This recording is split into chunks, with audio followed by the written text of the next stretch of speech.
Hello, everybody. Welcome back. We're live and on the air. We made an adjustment tonight on the schedule. We'll talk to Coach McDaniel here shortly, but we had to pull an audible here as Coach Bert Browne is going to join us, the head coach of the Albertville Aggies, and you like stepping in front of Coach Thomas McDaniel, don't you?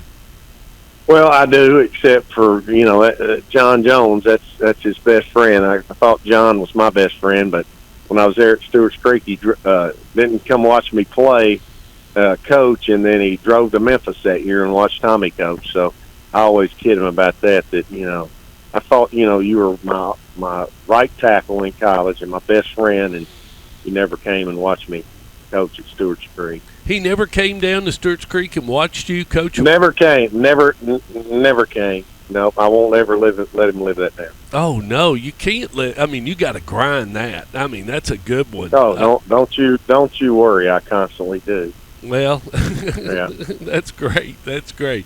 Coach, last time we talked to you, you was on break. Well, currently you're 0-6. That last loss to Huntsville was 36-7. Let's go back to that game and where you are right now, and kind of give us an update. You played that game and everything. How'd you feel about the Aggies that night and what went on? Well, Tony. I'm sorry, Tony. Tony's my defensive coordinator. Stork, I really believe that. My 8th grade quarterback, we thought he broke his collarbone the other night, and so I brought in the backup, and, you got an 8th grade quarterback starting for you. You can only imagine how the backup is, and so, we're so young up front, and, I mean, we're starting 4 sophomores up front that shouldn't have to be playing. 3 of them shouldn't have to play, but we're.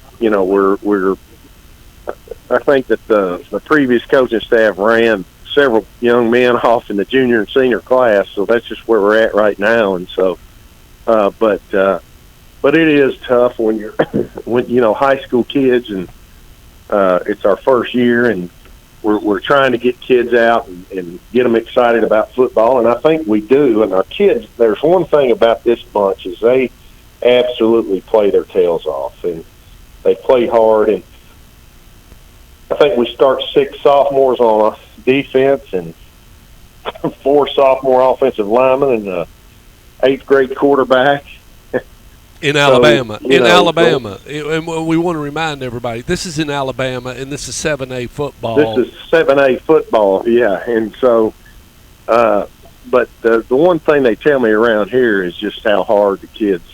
Man, these guys, such an improvement from the last few years, and it's hard for me to believe, but one thing that we have done is our kids do play very hard, and they give it everything they got, and so that's the thing that as a coach, and especially coming to a program that hasn't been very good, and I've done that at several places where you want the kids to buy in. So that's what has happened. I mean, they have bought in, and they're doing the right thing. So we just got to keep grinding. I think we've got a game Friday night. We match up with them probably better than anybody we have matched up with. So we'll see. Well, and it's the old cold calling. I mean, it's the same thing. It's no different than trying to get something out or to sell something or knocking on doors or sending emails or whatever. There's no reward until you make the sale. I mean, that's what provides the food on the table, and it's the same thing. That's right. And and it's tough to teach. Kids say, well, I've worked hard and I want the reward.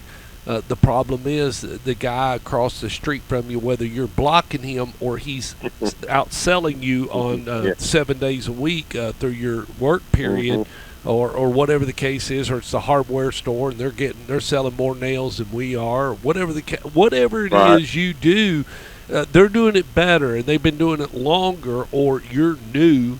and you have to establish rapport or get in there, and it doesn't matter if it's football or sales or whatever you do. They don't understand probably you're going to have to fight from now on to get what you want. Right, and and the thing about it is, Stork, is we really and truly, like I say, when you start 4 sophomore offensive linemen and you've got kids that probably should not be playing, really, they should be JV kids. Yeah, and we've got a big sophomore class, a big freshman class, a big 8th grade class, a big 7th grade class. We got 9 seniors and 8 juniors, so, but now the upside to that is that a lot of kids that are young are getting a lot of experience for the next, next year and the following year. You just got to get them built up. You got to get them in the weight room and get them used to a conditioning program that gets them ability to push a 7A lineman around and hold his ground. Right. Yep. So, and that's the thing about the thing I'm most impressed with this bunch is they just do not give up. And I'm going to tell you something. Our region, there are some big creatures in it, and we are. I'm talking about, Huntsville. You look across there, and they've got 6'3", 6'4", 6'5" kids all over the place, and they're good-looking kids. They're well built. They're not, fat bodies. They look like a dang football team, and so we are right this year. We're up against it, but we're fighting. So, and that's the most impressive thing about these kids is they're scrappy, and no matter what the score is, what the situation is, they keep playing hard. So, did you lose your quarterback? Where are we on that guy? Are you minus? No, he will not play probably the next 2 weeks, and he's an 8th grader. He's got a sprained AC joint in his throwing shoulder. Yeah, which he's been released, but I'm not going to play him for a couple more weeks. I don't. Bert, you can't do that. I don't want to. Yeah, I want the kid to be full go when he can. Not have any pain and any of that stuff. So, but he is going to awful good one now. I'm telling you, he can throw the football, and like I say, he's just a puppy. I mean, and I keep telling the 7th, 8th grade, the 9th grade, and the 10th grade kids, you're going to have a quarterback here for the next 4 years after this year that is going to be a player, and it's going to make everybody around him better. So we're excited about that. Well, and that's what a lot of people don't understand, Coach Browne, is you in high school football, that quarterback, and I don't mean to make him the most important player, but he is. He is the most important cog in the wheel. And at every level of football, he is. Yeah. If you don't have one, you're not going to win very many games. No, there's just no way. And he's got to be offensive-minded and be able to lead his team into scoring and and be able to lay it on the line every Friday night and be able to take hits and things. It's just so important and everything. Well, let's talk about this next team. You got Grissom, and talk to us a little bit about Grissom. You catch them, and it's going to be a home game. So the band, the big Albertville Aggie band, will be out, and it'll be. Is it homecoming or senior night, or we got any festivities? It is homecoming, but like Stewart's Creek's band, they go to every ball game we play, and so. They're a big part of our team and getting, playing that music, playing all the time and firing people up. So it is homecoming. We expect a big crowd at our place. And so this is one of those games that we're more evenly matched against this football team than anybody we've played so far. Well, have you I tell you what, someone told me that Coach Steve Luker, the principal of Rockville, had a little talk with the student body about, if you come to the football game, you better don't get your tail end up and leave if we're losing or whatever. Right. And I got to applaud the coach there. I mean, Heck yeah. I mean, Steve's a great guy, but taught him a little bit about tradition and winning. And we were talking to Philip earlier, and I mean, he said it. You only get you can go back to college. You can go back to a lot of things, Coach, but you can't go back to high school. It only happens for 4 years. You cannot go back. Yeah. There's a lot of things you can do. You can always go work in a grocery store, or how many kids did you go to high school with and says, well, man, I'm gonna go get me a job and make me some money and get me a car. And that was the biggest thing on their mind. But playing high school sports with the guys that you grew up with and the people you played little league with or whatever, it's priceless. You just can't. Go ahead. It is, and like I said, we got 9 seniors. They've done an unbelievable job this year of being positive. Because if you're not very good in your senior year, it can go south if you don't have a good senior class that'll keep everybody involved and keep everybody fired up about stuff. So, I really think, and I've told our seniors, I said, you guys are going to be the reason we're good in years to come because of what you're doing this year with, teaching these young kids to keep fighting. So I'm very proud of that bunch. Well, and it's a lot about Matt Kreisky's over here at Blackman, and it's his first year at Blackman, but a lot of it's about what you want out of them, what you want them to do.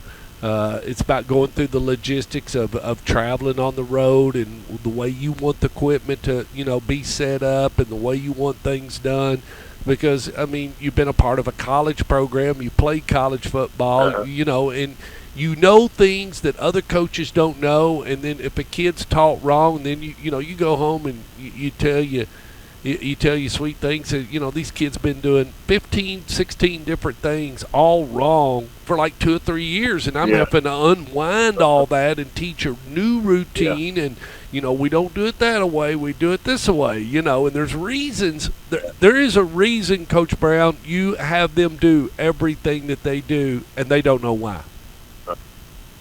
Well, and that's the biggest thing right there, Stork, is that we have had to unwind a lot of stuff that they've been allowed to do that I think contribute to losing, in my opinion. Oh, and yeah. So it's kind of one of those deals where you're held to accountability about the standard and how we're going to do things. And one thing that I've had to keep harping on was jogging off the field. We don't walk off the field ever. And so, that's one of the big things, and just little stuff like that is a mindset that is a winner's mindset, So there's been a lot of that to be unpacked. Well, Donnie Carter, I mean, even in youth football, I mean, you are correct. When that huddle broke, Donnie Carter, you better run to that ball to set up that play. Come out of that huddle like you know what you're doing, and you set up and you run it. Right. And right. But see, and I was talking to Coach Abernathy, the defensive coordinator over at Beard, earlier yesterday. Like we were talking about certain things, and he said, that youth football, being taught how to line up and where your gaps are and where your feet are supposed to be. That's 60-70% of it is how you're lined up before the daggone ball is snapped. You're exactly right. You're exactly right. Well, Coach, we appreciate you being on Inside the Headset. You're always great. And how was that? I got to finish it up. How was it in Opelika / Auburn? Did you have a big time? Because you definitely saw a great game. Yeah, it was wonderful. My good friend Johnny Orr, who played football and baseball at Tennessee Tech with me, is a massive Auburn fan. His granddad was captain of the 1934 Auburn baseball team and Shug Jordan's best friend. So it was special to go there and see it. And, you know, I've been there as a junior college football coach, you know, taking recruits over and on their official visits to Auburn, but I never had been to a game. Oh, it's and special. So it was pretty neat. Yeah, and it's a, you know, we was telling somebody, I don't know who it was. I think we was telling Anthony, you know, it's one of those colleges that, you know, you can camp out there at Auburn. You can camp out and stay all night. I mean, there's people that got tents and everything. I mean, it's a true tailgate. The atmosphere, I mean, they're in one speck of grass that isn't covered with a table and a tablecloth and some fried chicken or barbecue or something, and a lot of refreshments are consumed at that facility. But it is a special place, Coach. I mean, there's no question. Oh, it is. The opening ceremonies and everybody, you know, kids ask me all the time, you know, if you had to rewind it, where would you go to school? I'd be like, man, I'm going to Auburn. I mean, you don't have to twist my arm. I know exactly where I'm going. But right, yeah, it is pretty neat. Coach, appreciate you being on the show, and we will talk to you in 2 weeks. Good luck Friday night.